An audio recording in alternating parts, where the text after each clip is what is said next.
In this video, we're going to cover setting up a price override button within the Cloud Retailer point of sale software.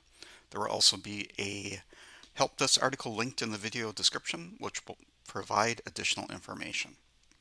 So we are logged into the back office manager part of Cloud Retailer.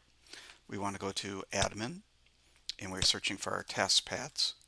So those buttons at the point of sale screen, click on task pads and select the task pad that you want this button to appear on.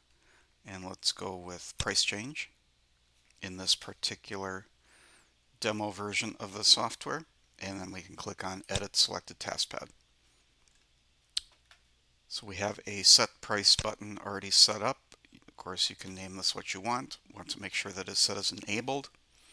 Want to select which roles have access to this particular button, and the task pad in general, you want to double check as far as the settings as far as which locations it is set to, and making sure again that it is active. Optionally, we can set a color if you want to do that, and then the size of the button itself. So our command here is set selected line item sold price command.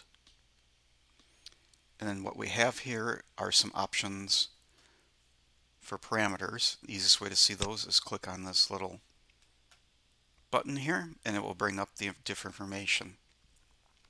Now here's then when you will need to copy and paste some of the information from the help desk article, depending what you want to do as far as comments, things like that. There are some examples in the help desk article that will help you along.